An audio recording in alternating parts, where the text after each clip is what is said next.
Hey Mama, how are you? I hope you are blessed. Welcome back to this week's recording of the Soul Mama podcast. And today I'm talking to Jazreena Harlow. So Jazreena used to work in fashion. She's a mum of 3. She's a sound healer. She is a human design reader. And it's this aspect that we're going to be speaking to in today's episode. So I had first come across human design in some sister circles and women's circles that I had been in, but had never considered it as something that was actually for me, partly because there isn't much representation or diversity in that topic online. But for the foundation of something to actually be applicable to all humans, we need to be able to have these conversations. And I felt like it could be something that we could start to explore and to understand, to test and see how useful it might be in us navigating our life journeys, our relationships, and our motherhood, of course. So in this conversation, Jazreena and I go into lots of different details. You hear us talking about her background, trying to give an explanation around what human design actually is. So we talk about the 5 different types, and we actually also do a live mini reading based on my birth dates and charts that I had no idea of what was going to come back on this call. So you will be hearing that and hearing my reaction to that, to sense check whether or not this might be something that will be helpful for you. We also talk about how knowing your human design type can help you in the relationship with your husband or your significant partner, and knowing your children's human design type can also help how you parent them. And so there are lots of different nuanced understandings that I think can really give us a broader language to understand our personalities, our default patterns, and our potential. And that's the thing that I find really interesting about human design, is it speaks to our core potential, not necessarily the things that we have been conditioned to limit ourselves to believe about ourselves. So yeah, I really hope you enjoy this conversation. Without further ado, here is Jazreena. Welcome, Jazreena, to the Soul Mama podcast. How are you today? I'm good, thank you. It's wonderful to be here. I love that my lipstick is matching your shirt. I just realised that. We were clearly. We were in the vibes this morning. And so I just think it's nice to give a bit of context as to the reasoning behind these conversations. Another guest who had come onto this podcast, Alexis Lee, and I were having a conversation about other women that we felt would be really important to spotlight. And then she had a session with you and she shared about this on her Instagram, and she was just saying how many insights she had had from this reading that she had done with you. And I was like, oh, interest peaked. And so I'd done a little bit of digging, and I came across your website and your work and your offerings. And I just thought this is such a beautiful conversation to really shine a light on human design and how it can support us navigating life as women, as mothers, and what those insights can bring for us.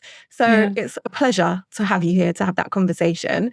I just wondered if you could, in your own words, give a little bit of description as to what you do and how you came to this work. Yeah. Oh, wow. Thank you. So yeah, I'm a bit of a multi-hyphenate, which will be explained a bit later when we go through some of the human design concepts. But I've always been somebody who's into many things, like things that I'm passionate about and joyful about. And if there's a way that I can bring it all together, I will try and do that. And I guess that's kind of in essence what I do right now. So I'm a human design reader. I also do sound healing, training life coaching to do life coaching. I'm a creative, so I also do branding work for some clients as well. And I have a past history in fashion buying. So all these things kind of come together, and I guess I just present what feels very alive for me in that moment. And the premise of what I do and why I do it really is to help people come to themselves and allow themselves to thrive in ways that, maybe they've not seen before. So human design was like a perfect addition into my curiosity about how we work as individuals and just through my own personal development. And it is an amazing tool to help people really see themselves in the most authentic way yeah, that in essence hopefully kind of captures what I do. It's always a hard one to quantify at the It beginning, is. I know, and labels Yeah. don't do justice, but it's now starting to make sense to me why your website and your branding look so on point. That's the fashion side coming through as well. So the Yeah. Yeah. creativity shines through. We also need to center the fact that you're a mum of 3. I am. Yes. And Yes. that must be, a massive part of your journey as well, in terms Oh of my gosh. really pivoting from fashion. I'm assuming this, but pivoting from something that was quite an intense industry into something that feels much more aligned and gives you that flexibility around your motherhood journey as well. Completely. Yes. Nail on the head. Like, it was, around 2017 that I decided to kind of, leave corporate fashion world behind and really delved into my own personal development journey. And at this point, I was pregnant with my second child and was like, yeah, I'm really not for having to ask someone permission to have time off work because my child is sick. That Or, part.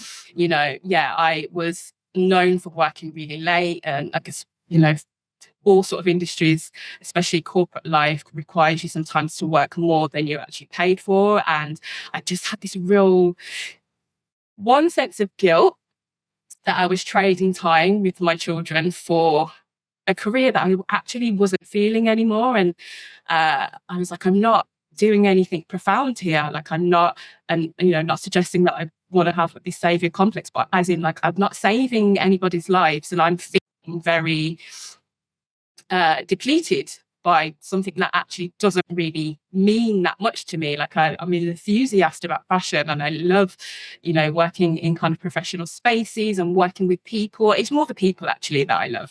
I wasn't able to really kind of utilize that in that space. So it felt like the right time to just kind of drop the ball there and focus on what I was really passionate about. So yeah, having children definitely was an awakening. And all 3 of them brought a new level of it.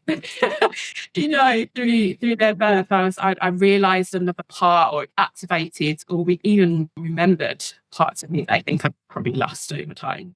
I love that. And I believe that very strongly. I feel like that transition into motherhood, sometimes it deepens at the different stages of one child, but then you add another child into the fold, and they're bringing their energy and their soul contracts and their lessons that they're here to learn and their wisdom.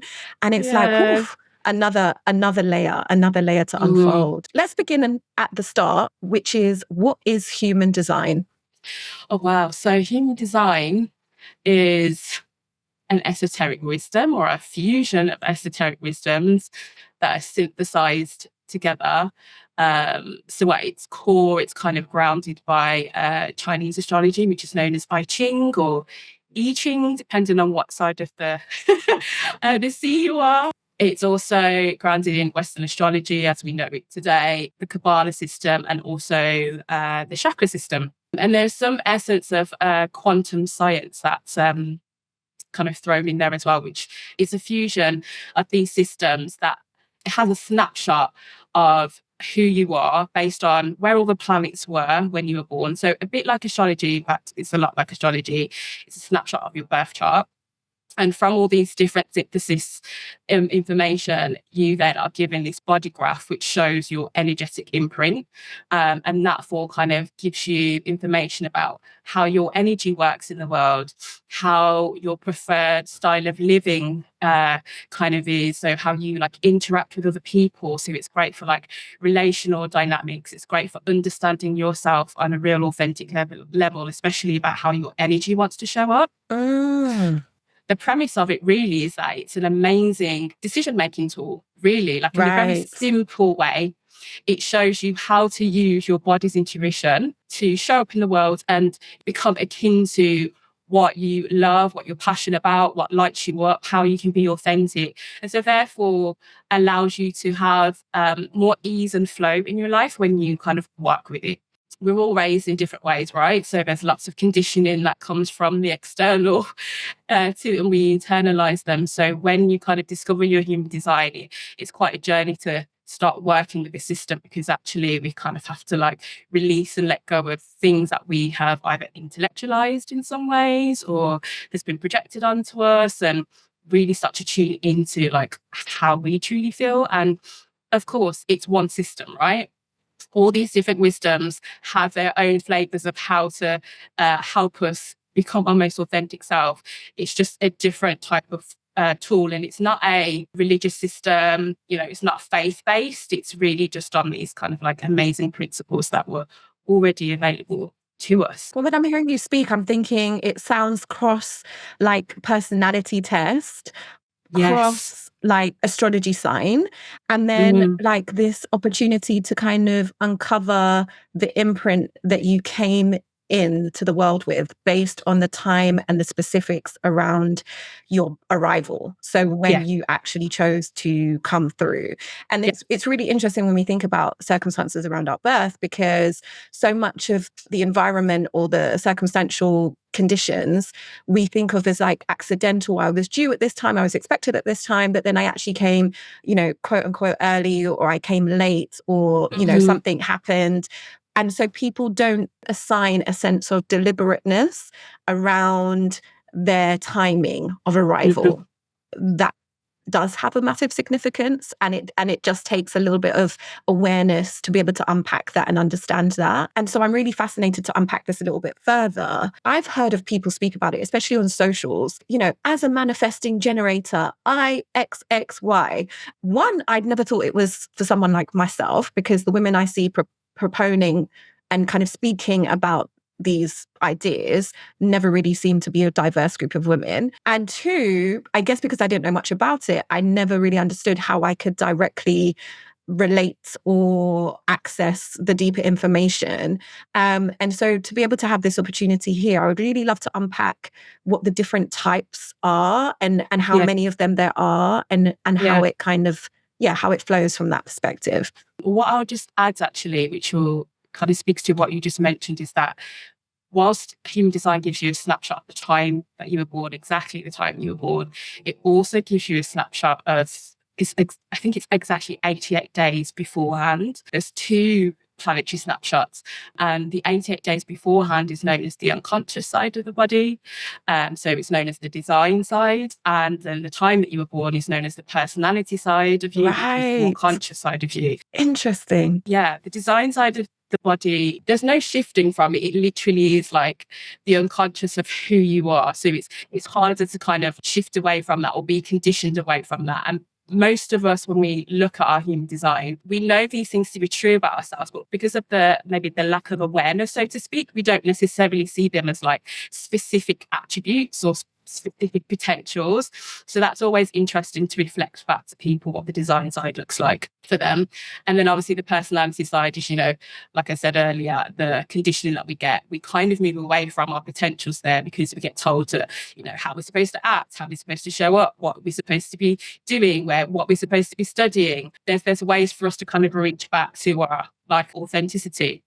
And of course, when I say these things, and I always will say this, not everything will resonate with everyone in regards to human design. And that's totally fine. Like, I'm one of those people where I'm like, look, I'll pick up what I want to pick up. I leave the rest. If it doesn't take what resonates. That's totally fine. Yeah, exactly. That piece that you discerned between design and then personality, you said it's not faith-based, but there is this idea that there was an intelligence then that kind of preordained that piece. Yeah.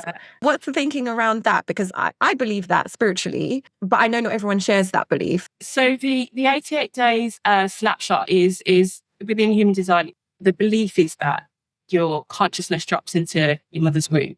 And so that's kind of some of the elements of maybe like generational stuff that comes through as well. Like it's an imprint. Some people believe that, some of us don't. So I guess this is where it kind of differentiates with the faith-based, unless it's the source element, speaks to it as such. But of course, we can all take our own interpretations of that. So there are some elements of the design side of your chart that will speak to like the core wound of who we are. So the unconscious Mars sign is where we kind of bring through the core wound from the mother or the father. And so that side of who you are is essentially like the wound that then turns into your vocation. So it becomes your kind of action and creativity. So human design, like I say, on the surface, if we keep it simple, it can be very reactive and activate you. And then when you get into the layers of it, it's actually very profound. But even that piece around the core wound, I have a belief that we choose our parents on purpose, and that in the kind of spirit realm, we have the opportunity with discernment to be able to say, for the lesson and for the plan that I have and for the purpose and the agenda that I want to come into this earth realm with, these are the two individuals and generational patterns and ancestral wisdom and blessings and burdens. The specificness of these two individuals is going to give me the greatest opportunity to know this thing about myself or to experience this thing. And so when I work with the minimum conscious conception, a lot of the work that we're doing is really bringing to the surface the unconscious desires that they have to birth life, right? To call in another spirit and to be more aware of that contract, so that the spirit that's choosing you is going to be really clear on what you have to offer as a woman and as a mother, as well as what your partner potentially has to offer if you're doing that as a joint journey. And so that level of intelligence and choosing, I think, is really important. But instead of that being, I guess, a kind of superpower, the terminology of wound and the choosing of wound is also really interesting, because it's then giving you something to heal, something to overcome pre-birth, right? Which is, in a level, what a lot of us are doing. But again, we lose consciousness and remembrance of that. And so we kind of come off the path. So to me, the fact that that is integral in the process and the thinking. In regards to the types, essentially, when you have your body graph presented to you, and it's hard to always talk about this without like a visual. Visuals. So hopefully you can pull up your own human design chart. Then hopefully this will make a little bit more sense. But the body graph basically kind of shows you all of the energy centers in the body, which is an expanded version of the chakra system. And depending on whether you have the sacral defined, so if you're looking at a chart, that will be the second square up from the bottom of the chart. And if it's coloured in, it means that it's defined. And if it's white, it means it's open. So definition or it being defined means that you have consistent and reliable access to the energy of that centre, right? Okay. If you have your sacral defined, you are either going to be a generator or a manifesting generator. And if that sacral is white, you will be either a projector, reflector, or a manifester. So there are the 5 types: manifestor, generator, manifesting generator, projector, and reflector. It's very wordy. Okay. And so there's 5 types. Yeah. And so with your sacral defined, it means that you have a lot of energy, access to consistent energy to build and do things all the time. If it's open, you have a different relationship with how you utilize your energy. So often you need to recharge a lot more. There's like a rest and recharge cycle that's super important for manifestors, projectors, and reflectors in different ways, because there are reasons why there are 3 types. And we would be here forever if I try to explain it in all the detail. But the best way I love to explain this is using Karen Curry Parker's reframe of how we can present this. So imagine we're creating a creative production, and there's different roles that are played within doing this production.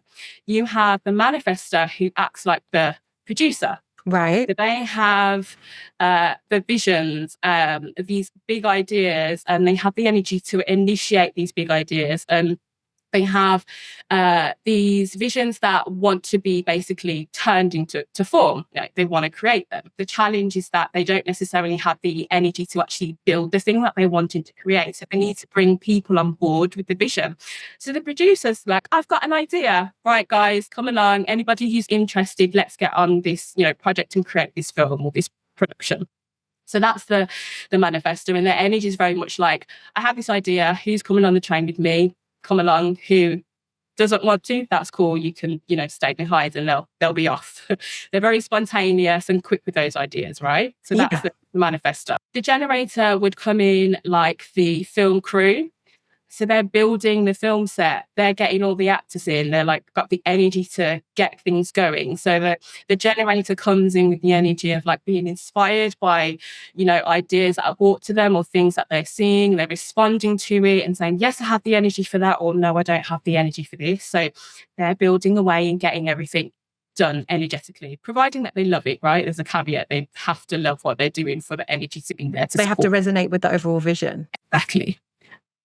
The manifesting generators are a hybrid between the manifestor and the generator. So they have the energy to do things, but they have a specialized way of using it. The manifesting generator would be kind of like the specialist part of the film crew.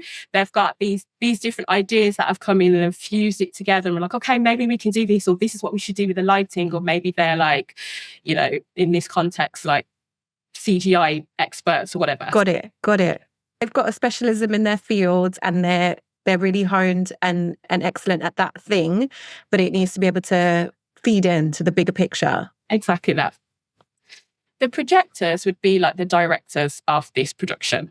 So the projectors have very like focused, acute way of like seeing into things, like this kind of like tunnel vision, powerful like leader energy, very powerful kind of guiding energy, and they can see what's not working and what is working. So they'll be like, cut the scene, we need to redo that, we need to make that more efficient. So they're here to bring efficiency in, and they're great guides, and they're actually here to guide generator energy. They can see, like they've become the experts of like, okay, how are we supposed to use our energy, and they're good at guiding that. So the directors there going, cut, start again. So they're coordinating things essentially.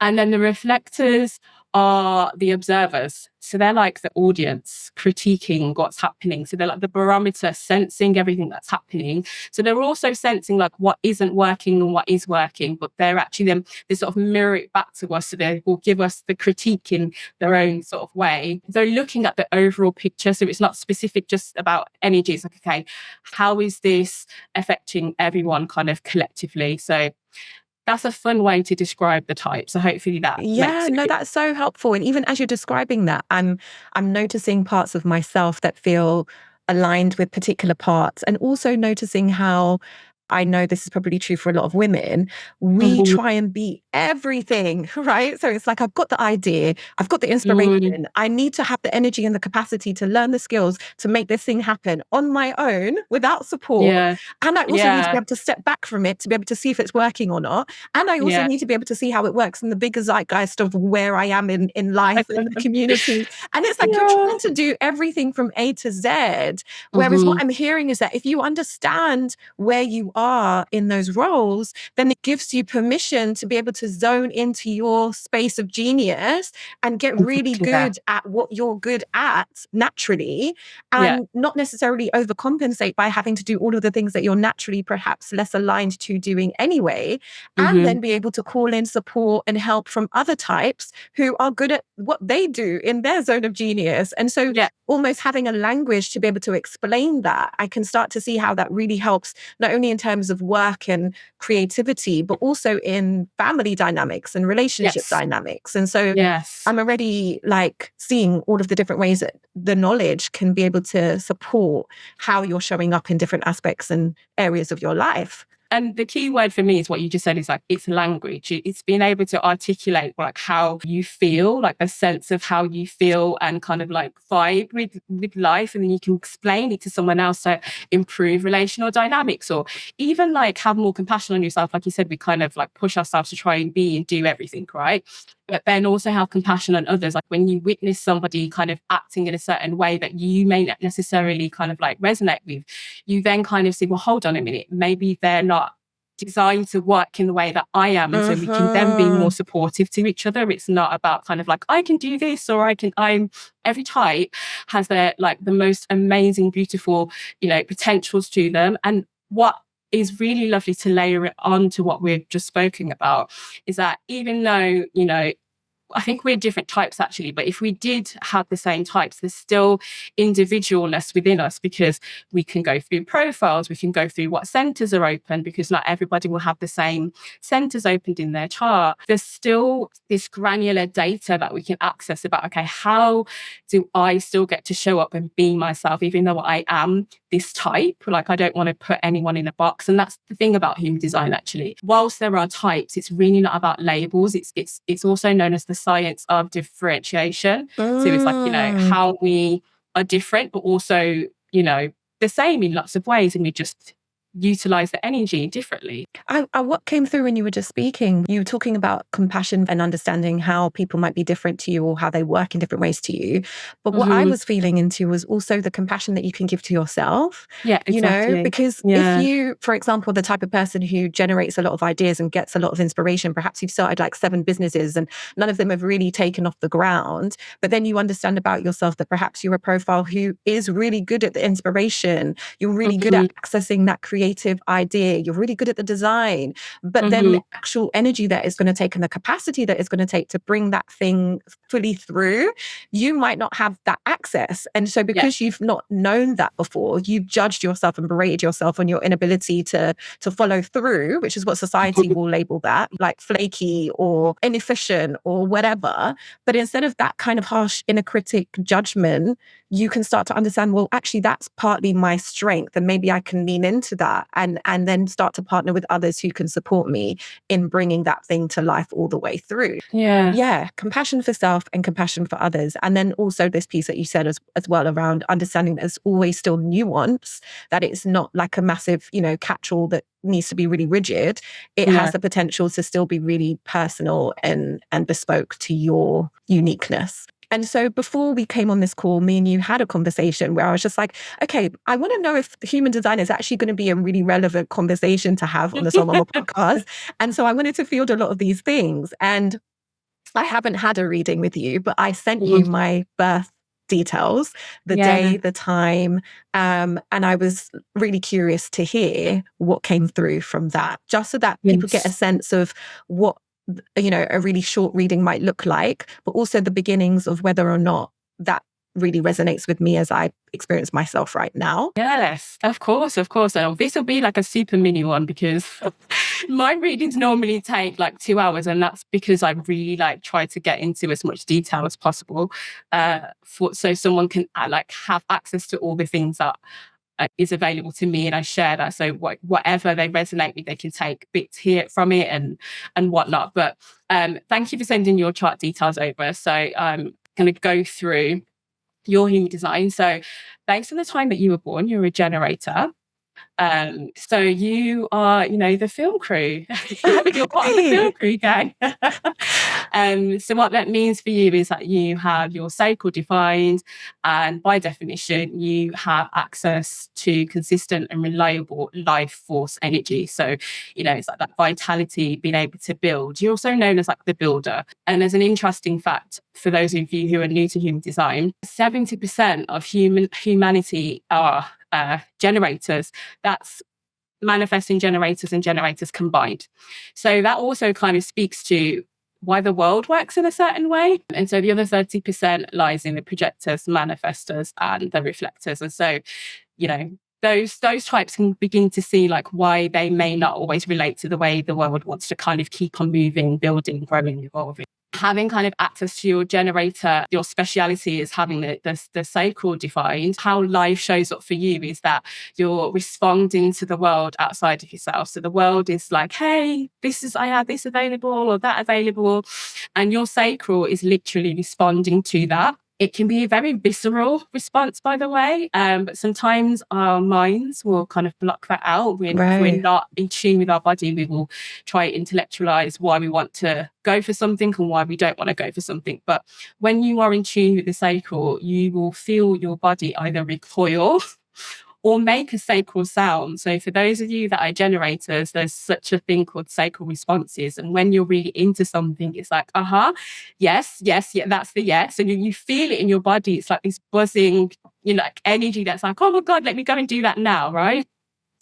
And when it's a no, it's like, and you literally kind of recoil from the thing, right? Right. But sometimes when that happens, your mind might be like, well, hold on, this might be a really good opportunity to kind of, jump on, and you might rationalize with the mind and the mind takes over. So there might be many times as a generator where you said yes to something that your sacral didn't actually say yes to, and you've gone and done the thing and you were like, I knew I shouldn't have done that. You knew in yourself that maybe that wasn't the right decision at the time. And it's always an afterthought. So that's a really key thing to listen out for, is viscerally, how's your body responding to life outside yourself? Interesting. And the responding part comes from a place where the aura of the generator is like magnetic and attracting. So you're responding to the universe. And so you're looking for kind of signs to come back to you. So an example that I like to use is like, if you decided this morning that you wanted to go on holiday, you need a break, right? It's probably not best for a generator to just go online and book a holiday. So you're looking for something to respond back to. So you kind of like intentionally kind of have this manifesting idea about like, I want to go on holiday. So you said it out loud, you go about your day, and then you might see a billboard that says, book your holiday to Jamaica. That's how we're responding. So you're like, oh my God, yes, that's the sign. Let me go book the thing.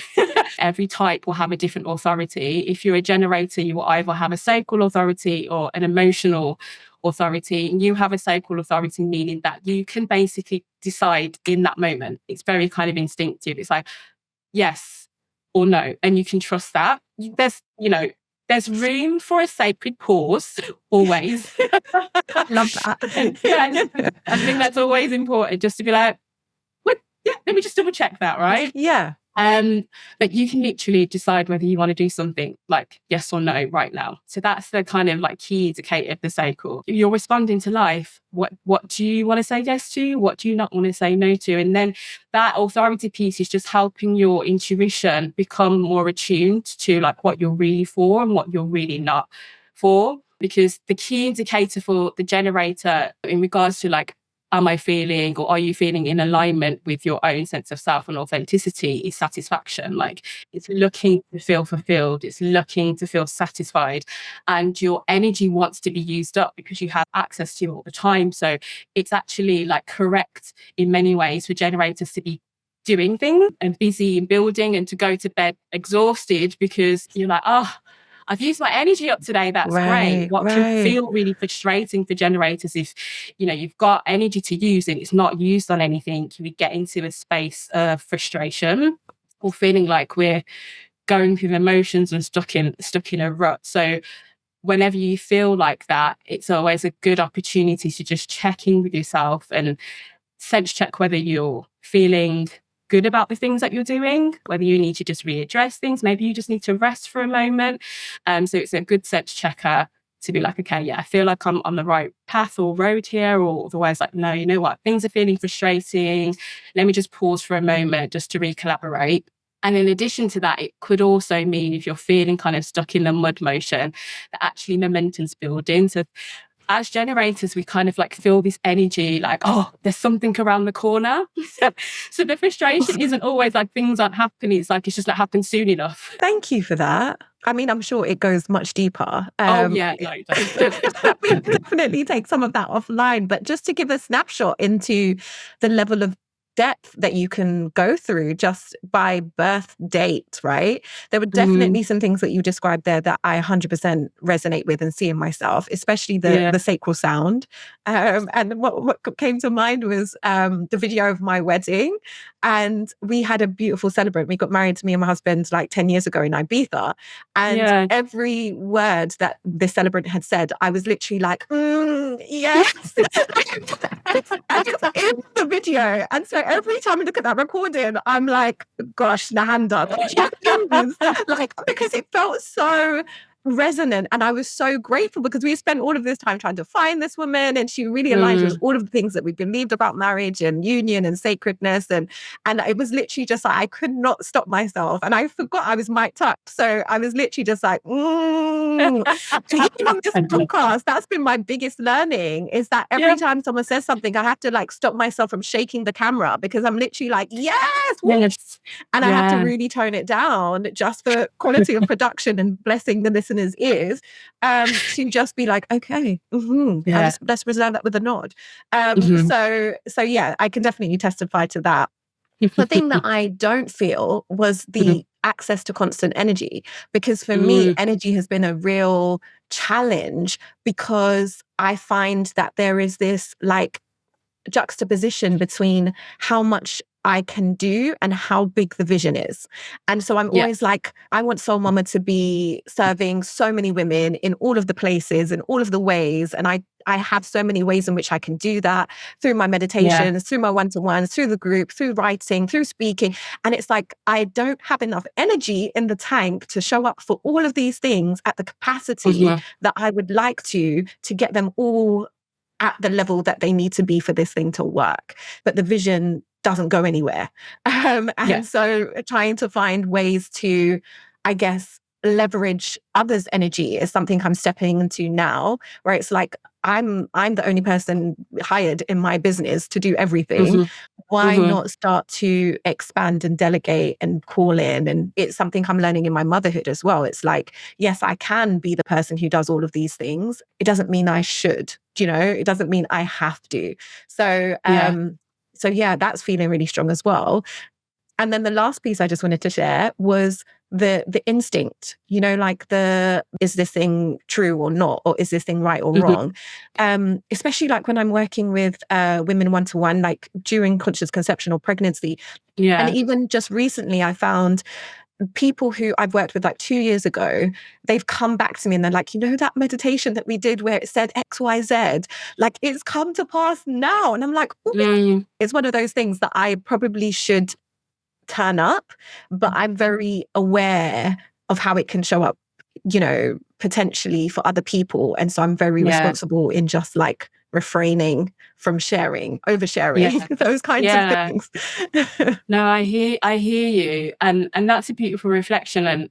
And just to kind of like add more context and value to what you shared here. This is the thing about energy, right? When people get into human design, if they're other types, they tend to be like, oh, I wish I was a generator or MG because I'll have access to this energy. There's truth to that. And also we can deplete ourselves regardless if the energy's there or not. I'm a manifesting generator and I've also suffered burnout, like where I had nothing left. And what I recognized in myself is, and relating to a lot of and resonating with a lot of things that you said, is that we can do anything, but we can't do everything. And that's where we still have to manage our relationship to what we do and where we exert our energy as well. So when you are like us, these solo entrepreneurs who have like 10 billion hats on, we're not going to enjoy every single aspect. So where we can delegate is super important, because actually my energy is going to be spent writing a 5-page blog, for example, even though I might think it's right for my business, but I just don't have the energy for it. And then I'm just depleted in itself. And obviously there's nuance within that. So it depends on, what the specific is for you. And also just being moms, like, let's face it, generator, manifestor, whatever type, it's tiresome. It's hard work. There's hormones that we kind of like are dealing with at the same time that will just exert us without having to think about our cycle wanting to buzz all the time. So there are obviously caveats and relational kind of like dynamics to that. And I think what can be really helpful for people in regards to intuition, like you said, like, if you should share your intuitive thoughts a bit more, is like practice every day. It's a bit like a muscle. So even the simplest things like, oh, should I have toast or cereal for breakfast? So one thing that's great for generators is when you're asking yourself questions, try to ask yourself questions that you need to say yes or no to. And, if someone's trying to get information out of you, can direct them in that way as well. Utilizing that muscle more with bigger decisions, it's going to become more apparent. And then it's also going to help you intuitively share more because it's the right thing as well. Thank you for sharing that. And I want to bring it back to the motherhood piece because I think it's really important. One of the things that I acknowledge with the women that I'm supporting is sometimes even when I'm asking them like, what is it that you really want right now? Or what's blocking you? Or, what is the thing that you feel like is holding you back from achieving the thing that you really want? And what I hear time and time again is, I don't even have the headspace or the time to even think about myself. Yeah. Like I am fielding and serving and pouring in all the time to everyone else in my family. I don't even know who I am. I don't even know what I want. I don't even know what I feel.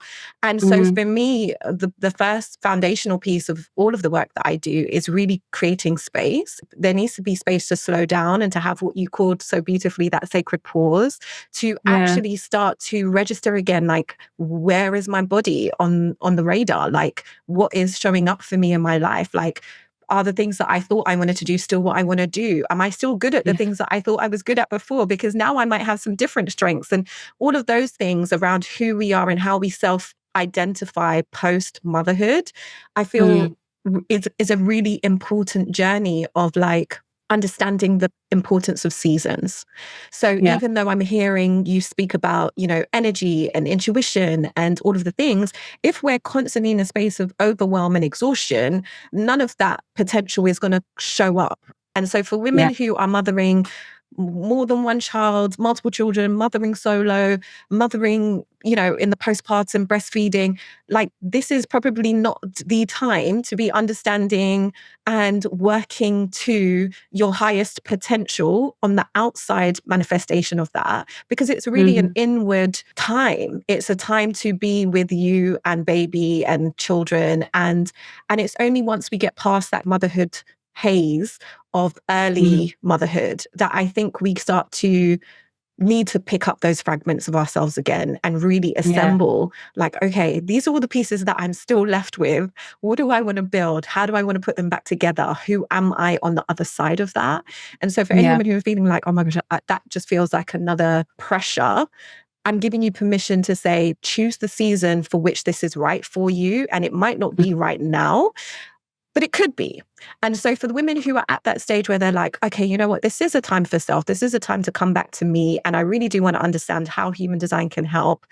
How has it helped you in your motherhood journey specifically? What it helped me with initially was understanding the way I show up. You mentioned earlier about, there might be kind of these like preconceived ideas that we have about ourselves that are not helpful. So one thing or one word that came up for me a lot is like I felt flaky, because as a manifesting generator, I infuse a lot of different things. I like to like extract information from this and from that, and I can pivot quite a bit.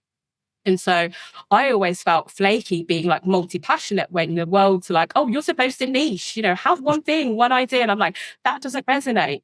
So that was the first thing, and kind of like, it kind of allowed my nervous system to relax a bit and be like, I'm designed to actually like take on all these different attributes and share them in a way that feels right for me.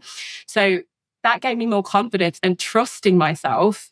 When you can layer that in and you're like, right, these things that I feel and sense to be true are true, and that's okay, then I can move on with other things. So what that meant for me in motherhood is like, how do I utilize my energy best for the sake of wanting to be ambitious, but also being present as a mother? So I know that I can pivot and shift a bit. So I would say to myself, okay, is this the right thing to pivot to right now? What is my sacral saying? Do I have the energy for this right now?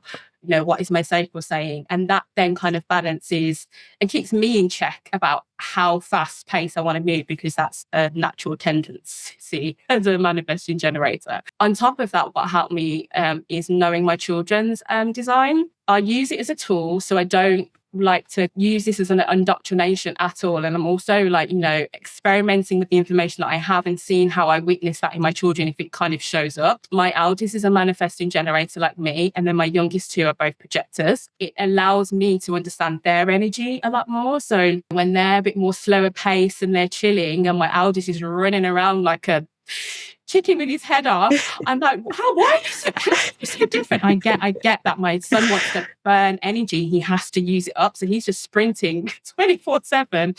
And the other two are just like relaxed and just vibing and whatnot. So I understand how their energy dynamics work. And also, projectors like to be invited into things. Their strategy is to wait for the invitation. So I'm conscious to say to my youngest two, like, hey guys, would you like to do this, and invite them into situations. Interesting. So it helps me to kind of like give different cues about how I parent. I don't use human design as the totality kind of concept, but I definitely pick pieces up that I think help me understand them so much more. And more than their type, I go into like their sun sign and how they shine and how they want to show up. And especially, I'm thinking even in partnership, if you're, co-parenting or you're parenting in a couple, understanding what your partner's sign is as well could be really helpful, because the things that are going to trigger the two of you and the things that are going to motivate the two of you are going to be really different.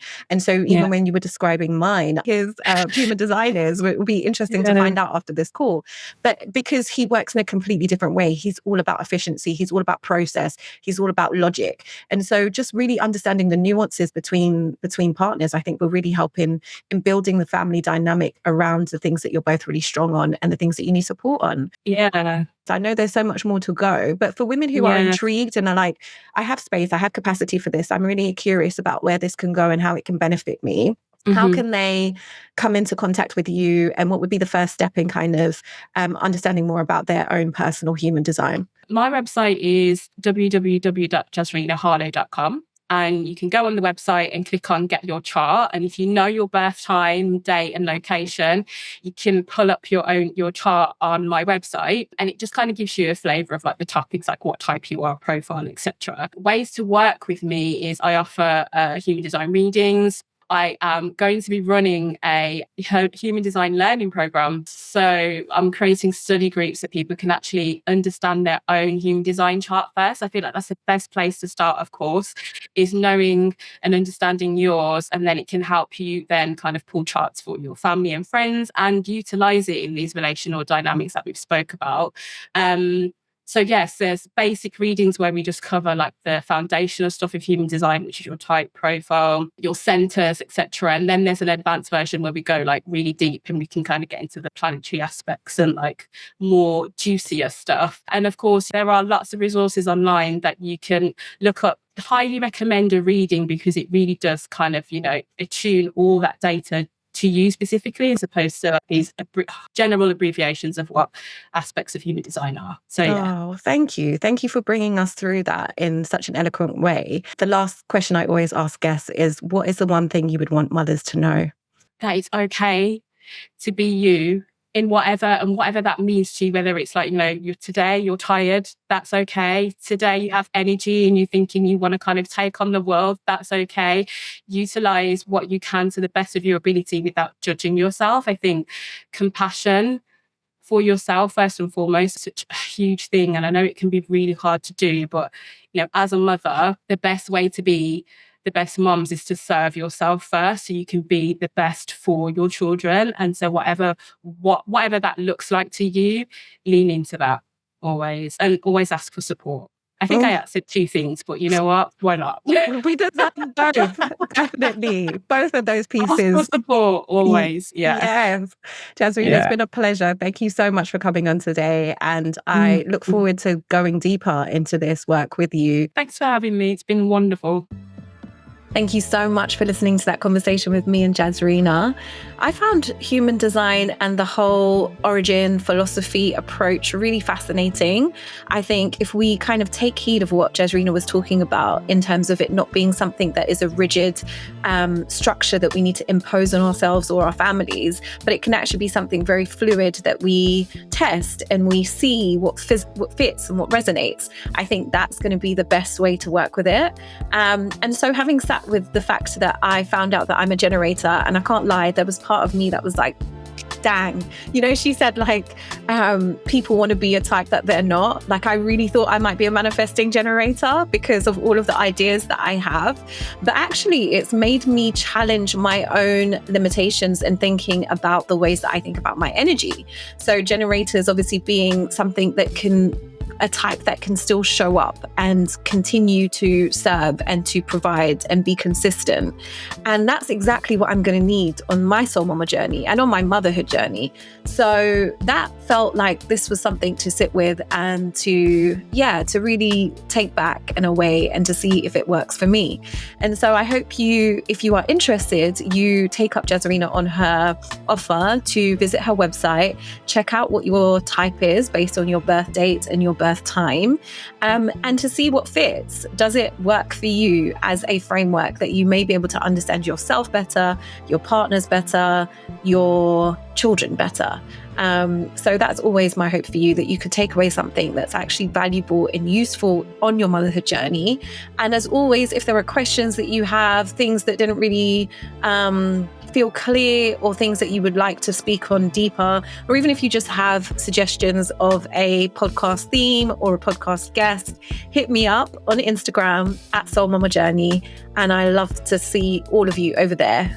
So yeah, look forward to speaking next week. Until then, stay blessed.